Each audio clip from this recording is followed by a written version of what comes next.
One of the caveats that I do have some personal information that I did get personally involved in was some information that had to do with the Stargates and Looking Glass, and more specifically the 2012 problem with those projects.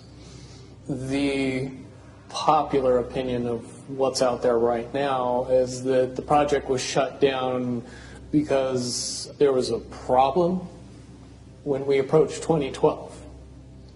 I've heard it described a number of ways, but to my knowledge, the problem is that the timelines converge on that point in time.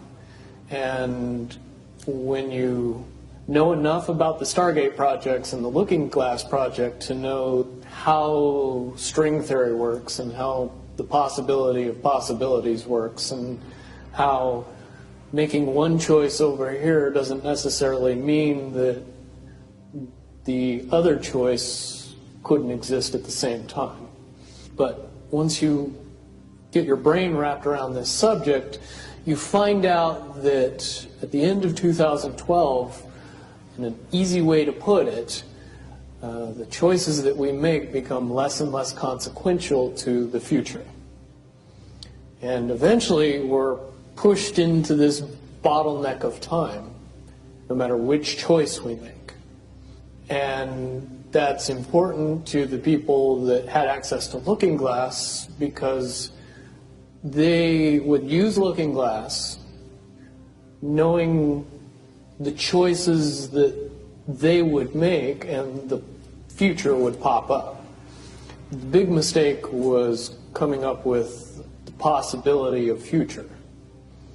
And when we started using a computer to say, well, if we make this choice, it's 79% possible that this scenario happens, and 23% are possible, or whatever, using round numbers, that this scenario would happen. The understanding at the time was that was realistic. However, if you go down the road further and free will continues to exercise itself on this game, that 79% possibility sometimes changes very, very fast. But if you look at the situation in a point of time, it seems very realistic that that's the greatest possibility. What happened was people, very smart people, began to figure out that something big was coming up. Something that made it so all the possibilities of all the future scenarios of any choice, any possibility that was fed in and observed through the Looking Glass inherently ended up in the same future. And no decision, no possibility changed past a certain point. That's the big secret. All possible timelines lead to the same basic set of history in the future. That is what sends everybody that has all of the information, that knows everything, into a blind panic. The people that know everything about Looking Glass, that have gotten all the reports and all the information, the elites of the world, probably figured out that that was the end of the game. And nothing could be manipulated beyond that point. When I was in the military, it would have been before '97 when I got in trouble. One of my particular areas that I was amazingly intuitive about is problem solving / mission planning, or more specifically, taking a bad mission and fixing it. Certainly knowing how string theory and possible futures works makes it so you can work your mind very quickly to see the reality of what's happening and decide what decisions need to be made to change it for a particular outcome.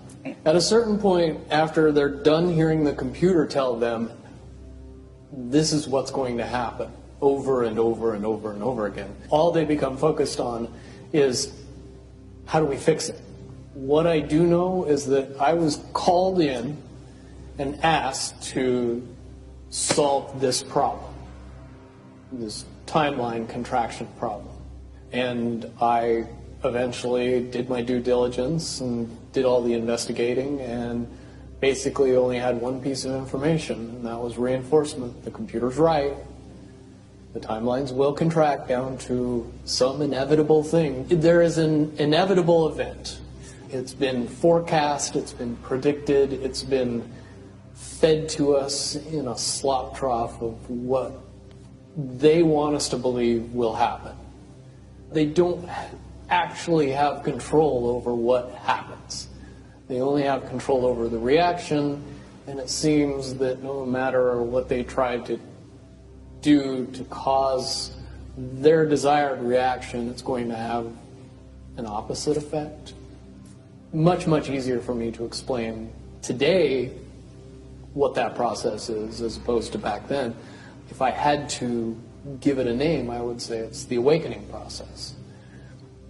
It's an evolution of consciousness that cannot, will not, and no matter what decisions or possibilities are injected into the equation, eventually it all resolves down to us all learning the truth and becoming aware of this massive dam of lies that has been built that keep us from knowing massive volume of information that we should otherwise possess. Essentially what happened with Looking Glass, not only did they not want people to use it anymore because they knew it was just going to burp out the same thing, but at the same time they didn't want anybody else to know what it was saying, I'm sure.